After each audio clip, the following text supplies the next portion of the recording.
What happens when the pressure of money issues boils over and someone you trust suddenly becomes someone you don't even recognize?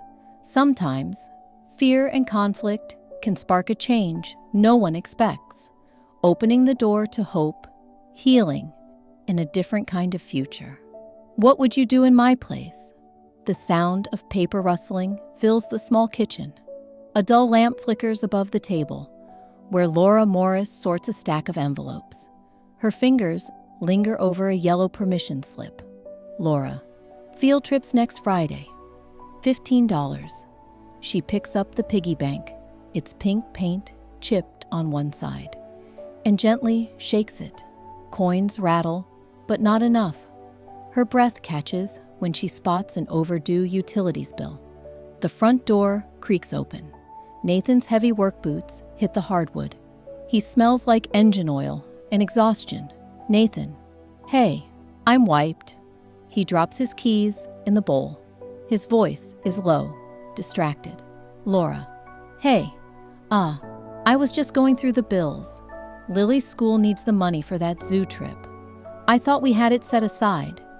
But then the water bill came and, Nathan, we just paid for groceries yesterday. Why are we always coming up short? Laura, we had to cover Lily's boots and a few extras last week. I can handle this one. I just wanted to double check with Nathan. No, Laura, you always say that. I'll handle it. But look, we're behind again. He slams his palm on the table, startling her. The piggy bank wobbles, but doesn't fall. Laura, quiet. Nathan, it's just $15. We can figure it out. Nathan, voice rising. That's not the point. You think it's just a few dollars every time, but it adds up. I work overtime. I miss dinner half the week, and I walk in to find more bills we didn't plan for. Laura flinches slightly, but keeps her voice calm. Laura, I didn't mean for this to turn into a fight. I just needed to let you know. Nathan, I can't keep doing this, carrying all the pressure while you play manager with what little we have. He storms out of the kitchen. The door to the laundry room shuts hard. The washing machine buzzes quietly in response. Laura, he didn't hit me. He didn't throw anything. But the way he spoke, the way his voice cut, it changed something. She's still at the table, staring at the piggy bank like it might actually speak. Laura, I know he's stressed. I know we're stretched, but I didn't feel like his partner tonight. I felt small, like one more expense he couldn't afford. Later, in Lily's bedroom, Laura helps her into pajamas. The little girl crawls into bed, stuffed bunny in hand. Lily, did Daddy sound mad? Laura, smiling softly. He's just tired, honey. Tomorrow will be better. She turns off the light and kisses Lily's forehead. Then she walks back to the kitchen, slowly, passing that piggy bank again, still cracked, still unopened. She turns out the light, leaving the bills untouched. Have you ever had a moment where someone's stress turned into fear for you? How did it affect the way you saw them afterward? Tell us in the comments. We're listening. The kitchen light flickers as I set grocery bags on the counter, the air filled with the smell of fresh bread and the weight of a long day. Nathan comes in, looking tired, keys hitting the table louder than usual.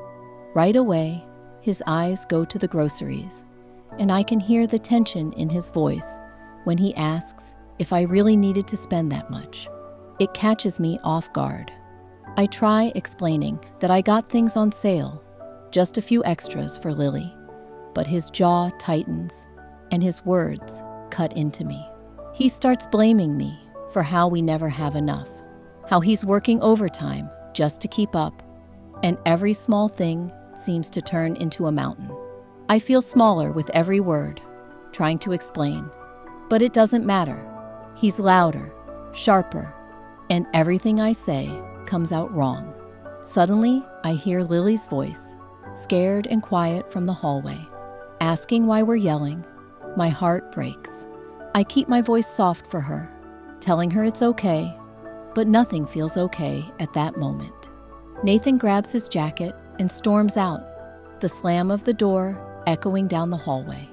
Alone, I start cleaning up, but my hands are shaking so bad I almost drop a glass. The heaviness in my chest makes it hard to breathe. My phone buzzes. Jacob's name flashes on the screen, and when I play his message, his calm voice is the only thing that keeps me grounded, reminding me that I'm not alone. As I sit down at the kitchen table, all I can think about is how, when I was a kid, money was always tight, but my mom still found ways to make me feel safe. Even if we didn't have enough for 2 ice cream cones, she let me have the bigger one. Back then, love meant more than just what was in her wallet. Now, holding the old piggy bank in my hands, I just want tomorrow to be better. The house is silent except for the hum of the fridge. I leave the light on, hoping for comfort, and press that piggy bank close, wishing everything could go back to how it was when hope came easier. Have you ever been blamed for money problems at home? How did it make you feel? And what words did you wish your partner had said instead? Share your story in the comments. We're here to listen. The door creaks, and Nathan drops his bag by the entry without saying much. Every night this week, he comes home long after Lily's in pajamas, barely touching his dinner before slipping into chores or gluing himself to the flicker of late-night TV. I try to say, "How was your day?" But he mumbles something about overtime and disappears. There's a distance in the air, like a cold sitting on my shoulders. I keep busy, packing Lily's lunch, checking homework, pretending not to notice when Nathan leaves a gap at the dinner table. The kitchen calendar used to be crowded with notes: PTA meetings, bake sales, our fall festival, little smiley faces for family game night. Now it's just big black X's marking days that all feel the same, filled with quiet, not plans. Lily picks at her food, glancing between us. "Are we still going to the pumpkin patch this Saturday?" she asks, hope bright in her eyes. I force a gentle smile, but shake my head. "Not this year, sweetie. Maybe we'll have cocoa and carve pumpkins at home." She nods, silent, pushing her chair back early. I clear the plates, my appetite gone. At work, I try to put on a mask. Grace, my best friend and partner in the preschool classroom, catches me in the staff lounge one afternoon. She sees me hunched over the coffee pot, shoulders shaking, wiping at my cheeks with a tissue. "Laura, you okay?" she whispers, arms around my back. I shake my head. "It's not even the money, Grace. It's the way we talk to each other, or don't talk. Every day feels smaller." She sits with me, no judgment in her gaze. "Don't let money eat your whole life," she says quietly. "I've been there. It's a lonely tunnel if you don't climb out. Don't wait until there's nothing good left." I nod, words caught in my throat. Grace squeezes my shoulder, handing me another tissue. "Promise me you'll take care of you first," she says, voice firm. When I come home that night, Nathan is scrubbing counters like he's trying to erase the last argument from the whole house. We pass each other like ghosts. Me reaching for a dish, him moving to mop, neither of us meeting each other's eyes. The calendar in the kitchen glows in the lamplight. All the family notes, weekends at the park, date nights, Lily's recitals, are buried under thick, silent X's. Nathan's voice drifts from the living room, but it's not meant for me. He laughs once, quick and sharp, at the screen. I peek around the corner and see the old mug of tea I left him, still untouched on the table. The next morning, the silence grows louder. I find myself eating breakfast before Nathan comes downstairs, packing Lily's backpack while avoiding the places his hands might reach. Conversation is down to basics. "What time's your shift?" Did Lily finish her spelling? Each word feels like a brick between us. At night, after Lily's asleep, I find myself staring at the stack of crumpled receipts in the trash. Lists of what's spent, what's missing, what went wrong. I wonder if they tell the story of where we stopped being we and started becoming just two people in the same house. Nathan stands in the hallway, watching me from a distance, like he wants to speak but can't. I can sense in him a kind of regret, but his pride builds a wall hard enough that even a single "I'm sorry" can't cross over. I miss the nights we laughed at silly movies, the way he used to grab my hand for no reason at all. I turn out the kitchen light and listen to the hollow hush where warmth used to be.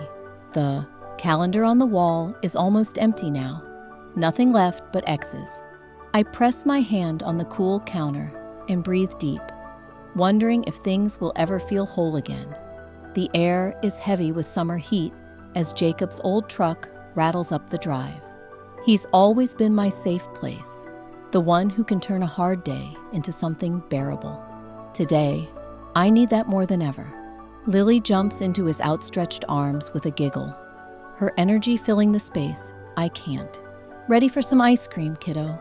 Jacob grins, scooping Lily higher as she cheers. I force a smile and follow them into the cool, sweet-smelling shop. Lily presses her nose to the glass, eyes wide, and Jacob leans closer to me. "You're doing better than you think, Laura," he says quietly, voice gentle under the joy around us. "Don't let all this stress make you forget who you are. You're working so hard, and it matters." I take a slow breath, trying not to let my doubts spill out as tears. "It's hard, Jake. I feel like I'm barely keeping my head above water some days. Nathan and we just keep missing each other." Jacob hands Lily her ice cream, rainbow sprinkles, as always. Then he looks straight at me. "You can't carry this alone. You deserve someone's understanding, not just another pile of worries." He squeezes my hand, strong and steady. "And you don't have to solve everything tonight." On the ride home, Lily hums and swings her feet. I listen to their easy laughter, wishing I could hold that warmth just a little longer. That night, the house was almost silent. Lily's soft snoring drifts down the hallway. Nathan and I find ourselves sitting across from each other at the old kitchen table, papers stacked between us. The only sound is the fridge kicking on and off, filling the gaps where words should be. Nathan's voice breaks the quiet first, rough and low. "I'm scared, Laura. Scared we're going to lose the house. Scared I'm failing you and Lily." His eyes are red, not quite meeting mine. I swallow hard, my voice trembling. "I'm scared too. When you yell, I feel like I'm falling apart, like I don't have a safe place anymore, not even at home." He drops his head into his hands. "I never wanted to make you feel that way. I snap, and I can't stop. It's everything building up until it explodes." I reach for his hand, and for the first time in weeks, he lets me. "It hurts me to feel like we're not on the same team anymore," I whisper. "All I ever wanted was for us to face things together, even when it's messy." A tear slips down his cheek as he squeezes my fingers back. "I was waiting for you to be mad at me. I thought you'd walk away for good." I shake my head, brushing away my own tears. "I don't want to walk away.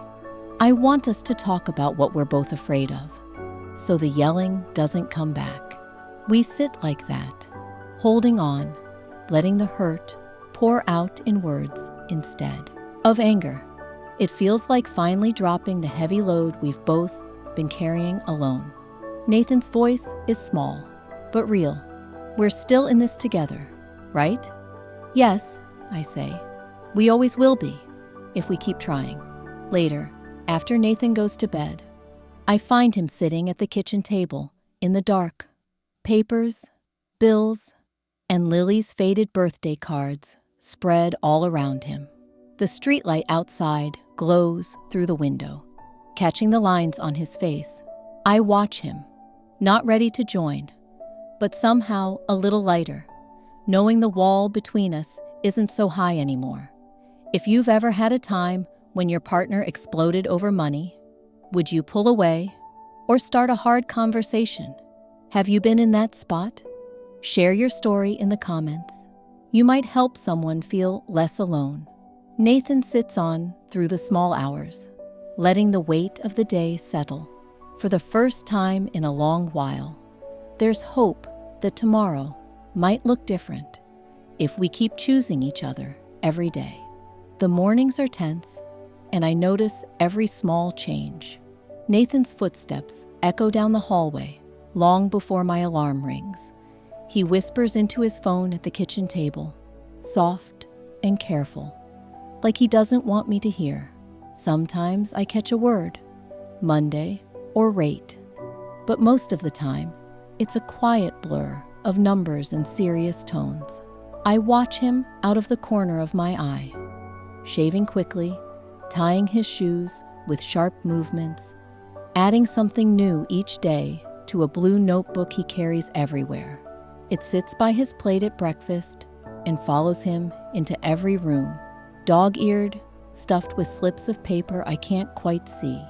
Sometimes the pen taps fast. Sometimes he stares at a blank page for minutes, lost in thought. At first, I tried to ignore it. We're still saying good morning, still sharing coffee, still smiling at Lily when she shows us her homework. But every moment feels somehow just out of reach. Nathan isn't angry, just distracted. His eyes go far away.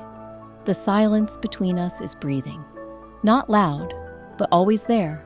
One morning, I finally asked. My voice was more careful than I meant. "Everything okay?" He glances up and almost smiles, but it's the smile people give when they're not sure how much to share. "It's fine," he says gently.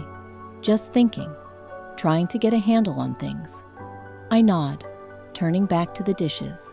But inside, I'm spinning. Is he overwhelmed? Is he planning to leave? I see that notebook always close, but never facing my side of the table, and my mind races through all the possibilities. A few days later, I clean up after breakfast and notice his blue notebook left behind. Just for a second, on top sits a folded sheet, creased and worn. My fingers itch to open it. I hesitate, then carefully unfold the page. At the top, scrawled in all caps, is one word: future. Underneath is a list, messy and real. Numbers, dates, and a few goals. Figure out mortgage, call, credit union, talk to advisor, plan for trip next fall. And a line that stops my heart. Find new ways, not more blame. There's hope scribbled between those lines, but it's mixed with worry. I wonder if these plans include me. That night, I noticed Nathan checking his phone more than usual, at dinner and texting someone back quickly, his thumb tapping hard on the glass. I want to ask again, to reach for him, but the words knot up in my throat. He closes the blue notebook with a sigh and says, "It'll make sense soon, Laura." I promise. His hand lingers on mine, just for a moment, before heading out to meet someone I don't know.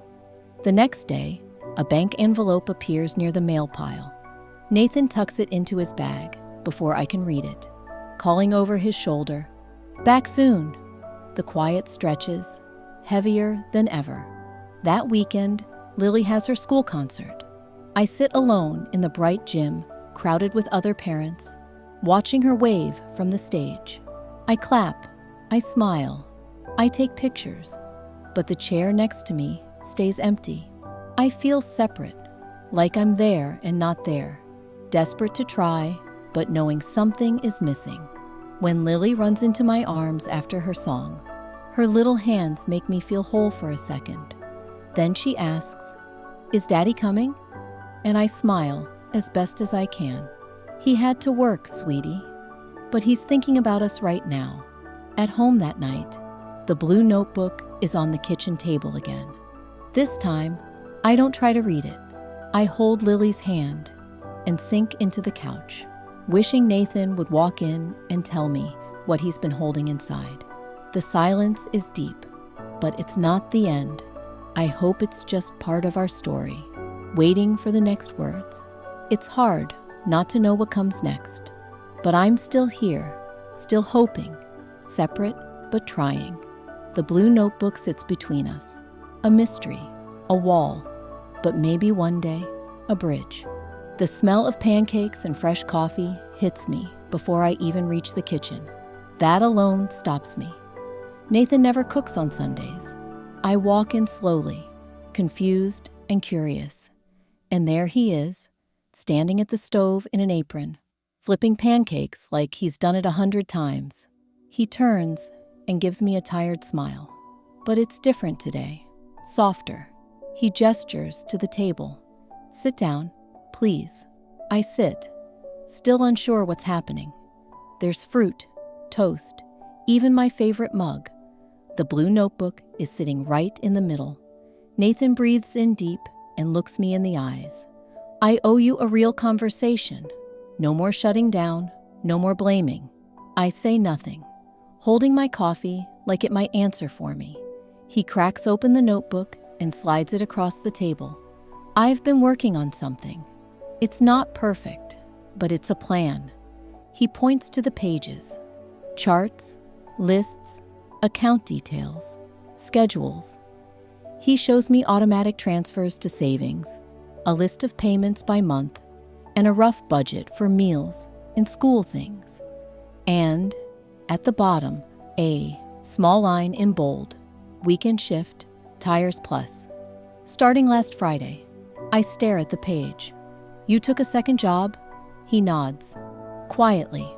I wanted to fix something before it got worse, before I lost you. He clears his throat, eyes a little glassy now. A few nights ago, I had a moment.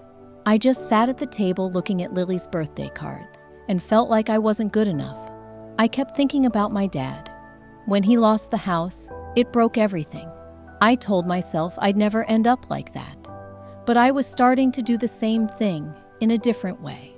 I let the silence speak for a while. My chest tightens, not from anger, but from something closer to release. I've been scared, Laura, he says. Not just of the bills, of not being what you need, of failing in front of our daughter. I look at him, and for the first time in a long time, I see that raw part of him that he's kept locked away, the part that feels, deep down, just like me, overwhelmed, but still trying. My voice cracks. Why didn't you tell me this earlier? I ask. I didn't know how, he says. I thought I had to carry it all, but shutting you out made it worse. I reach across the table and touch his hand. I didn't need you to fix it alone. I just needed you to let me in. A tear slips down my face before I can catch it. He follows a moment later. I'm sorry for the yelling, for making you feel like the enemy, he says. You never were. We sit with that, the pancakes getting cold, the coffee growing bitter, but none of it matters. Something shifts. Not fixed yet, but shifting. I get up without speaking and walk to the shelf. The piggy bank is still there. It's cracked on one side, but it's full. Not just with coins, but with everything we didn't say. I place it carefully in Nathan's hands. When we hit our first savings goal, I say, barely above a whisper, we'll open this together. He nods, cradling it like something fragile and new. Deal. Sometimes, the person who lets you down is still the one who can surprise you, if they're willing to grow. Have you ever been surprised by someone who let you down, then changed in a way you didn't expect? What helped you trust again? Share your story in the comments below. We're all still learning. Nathan clears the dishes slowly, then pulls me into a hug that says, thank you, that says, sorry, that says, let's try again. This morning wasn't just about a plan. It was about remembering that we're better together. The kitchen table is a mess, in the best way. Crayons roll across papers, a list of workshop dates lean against a spilled juice box, and budget sheets mix with Lily's stick figure drawing of a family of 4. I laugh as Nathan tries to sort the bills, while Lily colors a superhero onto our meal plan. Does Super Dad pay the bills on time? I tease, grinning at the confusion in Nathan's face as he juggles numbers and markers. Nathan shakes his head, a real smile coming back. Only if Supermom doesn't hide all the receipts. It's not perfect, but it's finally ours again. Saturday mornings now start early at the community center, with nervous hand-holding on the way to finance class. Nathan and I sit in those fold-out chairs, learning alongside other couples about budgets, teamwork, and letting go of shame. Sometimes it's awkward, sometimes it feels like opening a window after the rain. On the drive home one day, I turned down the radio. They said it's okay to not have it all figured out. Just keep showing up. I think that's what we're doing. Nathan's grip on the steering wheel softens. Seriously, I think that's the closest thing to a plan we've ever really had. At home, we practice budgeting together. I adjust some freelance work, and Nathan sets aside a small savings each week. Sometimes just a couple bills, but it's a start. We bicker over coffee brands and daycare quotes, but there's real laughter again, echoed by Lily, who cheers every time we toss a handful of change into the old, worn piggy bank by the window. Even simple things have new meaning. When grocery shopping, we let Lily count coins for apples and help pick what goes in the cart. Sometimes she messes up, sometimes I do too, but there's patience. Nathan helps her line up the quarters, explaining, every coin counts, just like every day, even the hard ones, apologies, and small repairs. Next week, we will pause before dinner. Nathan kneels next to Lily's chair, looking her in the eye. Daddy raised his voice before. That wasn't right, even if I was stressed. I want you to always feel safe here. I'm sorry. Lily bites her lip, but hugs him tight. And suddenly, the air shifts. Even when I exhaled a breath, I didn't know I was holding. Little by little, the tension lifts. The calendar on the wall, once striped with thick black X's, is slowly filling with birthday reminders. Appointments, even a bright sticker for Pizza with Grace. It feels like living, not just surviving. Pizza night and shared stories. On Friday, Grace shows up with 3 pizzas and her old off-key playlist. She wipes her feet and grins, eyeing the piggy bank shining on the shelf. This place feels lighter, she says, balancing a box with her elbow. We eat on the floor, slices in hand, as Grace shares. We had our own rough patch last year. Money almost split us up.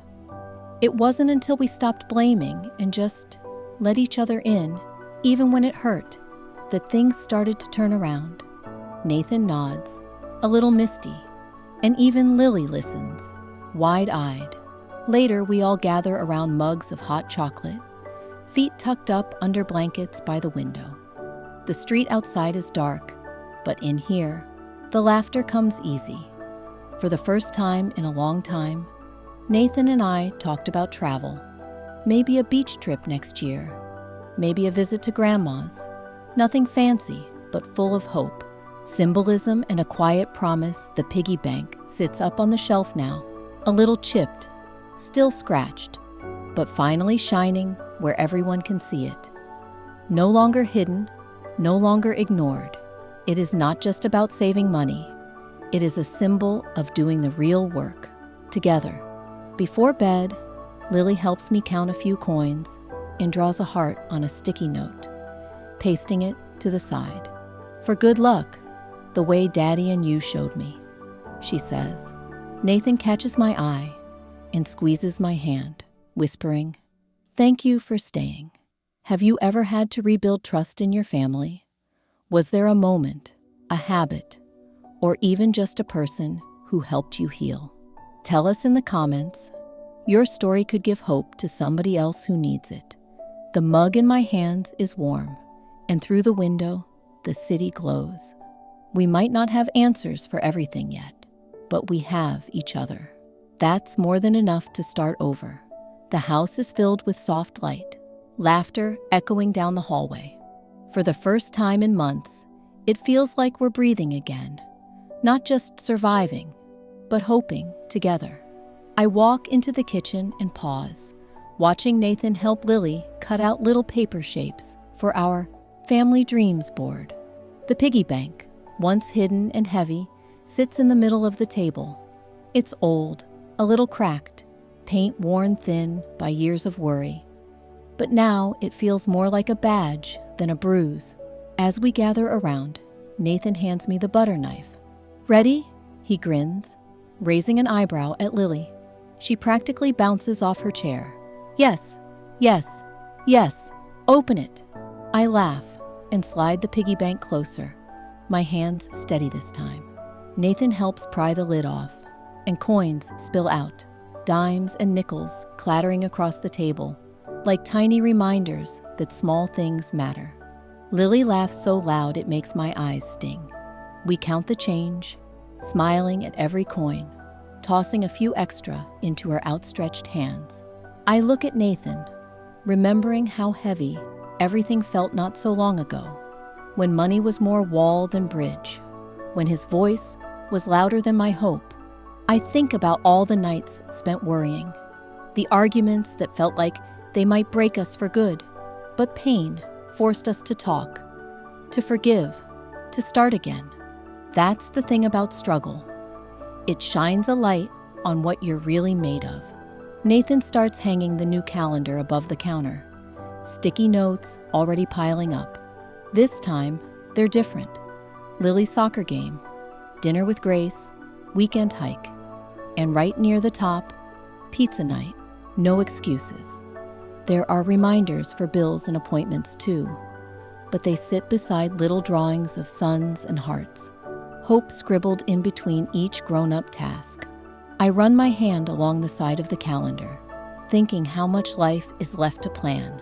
I know now that our family is not defined by the zeros in a checkbook, but by the way we hold each other up, even on the rough days.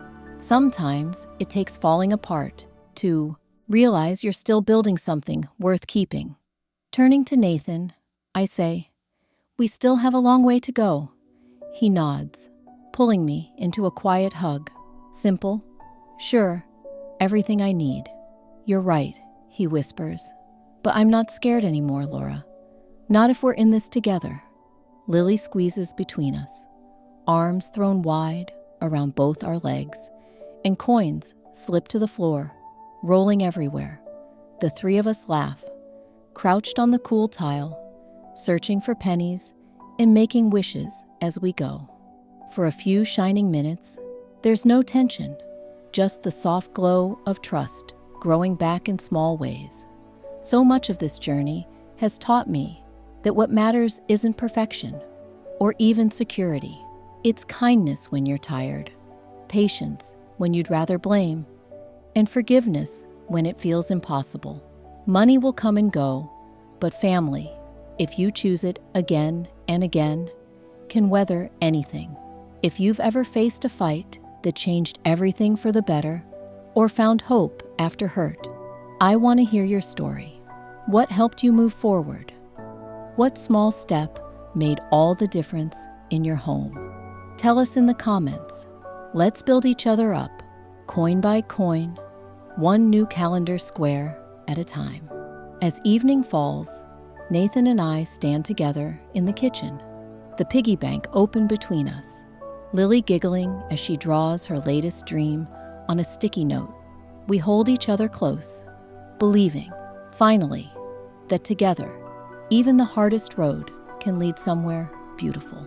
If this story reminded you of a time when things felt heavy at home, but healing was still possible, you're not alone. Have you ever faced an argument that changed your family? even in a hard but hopeful way? Tell us in the comments. Your story could be the one that helps someone else take the first brave step. And if you believe in honesty, second chances, and rebuilding one day at a time, don't forget to like, share, and follow for more real stories that speak to the heart. Because it's never just about money. It's about trust, time, and being willing to try again. Together, we can make home a place of hope. Let me know if you'd like a shorter version too.